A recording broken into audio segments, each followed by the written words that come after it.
হাঁটার সময় ধাক্কা ধাক্কি আমানুল্লাহ আমান ছাত্রদলের সাংগঠনিক সম্পাদক তিনি এসএসএফের এক সদস্যকে সামনে আগানোর জন্য ধাক্কা দিয়েছিলেন, অচেতন মনে আর কি, ইচ্ছা করে না। আবার তিনিও ঘুরেই আবার ধাক্কা দিয়েছেন ফাঁকা করার জন্য। প্রধানমন্ত্রী হিসেবে নন, ঢাকা বিশ্ববিদ্যালয়ের ছাত্রছাত্রীদের কাছে তাদের মাঝে আজকে তারেক রহমান এসেছিলেন বিশ্ববিদ্যালয়ের বড় ভাই হিসেবে।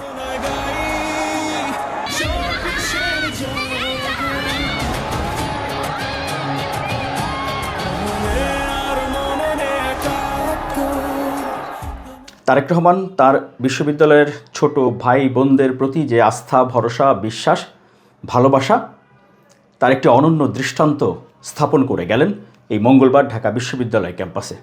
তার ন্যূনতম প্রোটোকল বা নিরাপত্তা ব্যবস্থা না নিয়ে এরকম জনাকীর্ণ একেবারে গাদাগাদি অসংখ্য শিক্ষার্থীদের ভিড়ের মাঝে রীতিমতো ঠেলাঠেলি, মিলেমিশে একাকার হয়ে যাওয়ার এমন দৃশ্য উপমহাদেশে আর নেই।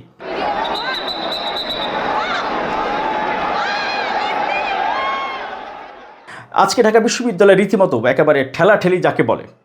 এসএসএফের তো নিয়ম তো একেবারে খুবই কঠোর।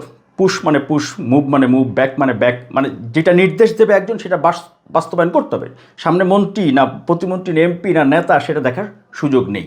তাদের নির্দেশনা কিন্তু এরকম। আমানুল্লাহ আমানের হাঁটার সময় ধাক্কা ধাক্কি আমানুল্লাহ আমান ছাত্রদলের সাংগঠনিক সম্পাদক তিনি এসএসএফের এক সদস্যকে সামনে আগানোর জন্য ধাক্কা দিয়েছিলেন, অবচেতন মনে আর কি, ইচ্ছা করে না। আবার তিনিও ঘুরেই আবার ধাক্কা দিয়েছেন ফাঁকা করার জন্য। তো ওই ধাক্কাটাকে আবার স্টিল ছবি বানায় যারা অপপ্রচার করে তারা আবার লেখছে আমানুল্লাহ আমার গলা চেপে ধরলেন। কিছু কিছু টেলিভিশনে দেখলাম এটা আবার মার্ক করে দিয়েছেন।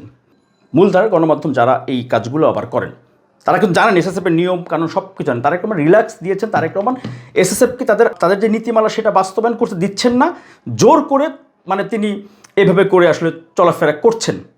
যদি প্রধানমন্ত্রীর প্রোটোকল বা প্রধানমন্ত্রীর নিরাপত্তা হিসাব করতেন, যারা অপপ্রচার করেন তারা একটু শিখে রাখেন। ফেসবুক তো নতুন চালানো শিখছেন।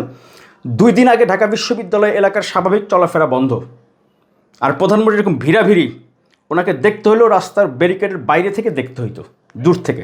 আগের প্রধানমন্ত্রীগুলো দেখছেন, রাষ্ট্রপ্রধানদের কর্মসূচিগুলো 2 দিন আগে থেকে বিশ্ববিদ্যালয় এলাকায় স্বাভাবিক চলাফেরা বন্ধ হয়ে যাইতো। আর তারেক রহমান তো ছোট ভাই বড় ভাই একসাথে একেবারে মহল্লার বড় ভাইয়ের মতো, ক্যাম্পাসের বড় ভাইয়ের মতো ছাত্রছাত্রীদের সঙ্গে একাকার হয়ে গেছেন তিনি সেইখানে এসএসএফ পিজিআর তারা কি করবে না করবে এই ধাক্কা, এগুলো তো সিম্পল তো। আর এত ভিড়ের মধ্যে এসএসএফ পিজিআরের সদস্যরা তো রীতিমতো, আমি তো চিন্তা করি ওনারা কীভাবে কাজ করেন তারেক রহমানের সঙ্গে। হ্যাঁ, ওনারাও তো রীতিমতো, কারণ তারেক রহমান হচ্ছে সাধারণ মানুষের সঙ্গে মিলে মিশে থাকবেন, কিন্তু ওনাদের তো আবার দায়িত্ব আছে। আর আজকের এই যেই ব্যাপারটি আমার এটা খুব স্বাভাবিক ব্যাপার। জামাত শিবির তো চেয়েই ছিল এই অপপ্রচার করে যাতে মূল অনুষ্ঠানটা তারেক রহমানের নেতৃত্ব, ব্যক্তিত্ব, তাকে দেখে, প্রধানমন্ত্রী তারেক রহমানকে দেখে যারা ইউনিভার্সিটি ল্যাবরেটরি স্কুলের যে কোমলমতি শিশু শিক্ষার্থীরা তারা তারেক জিয়া করে ডাক দিয়েছিল, চিল্লাচিল্লি করে, এই দৃশ্য অভূতপূর্ব।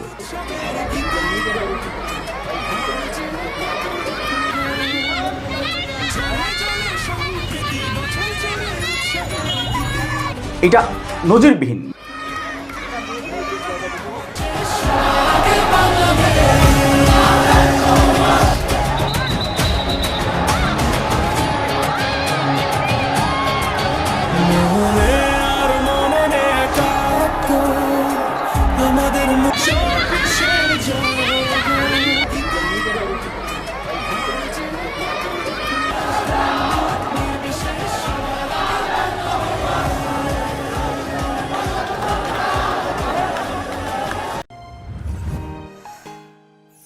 আপনারা দেখছেন ওপেন মিডিয়া সেল।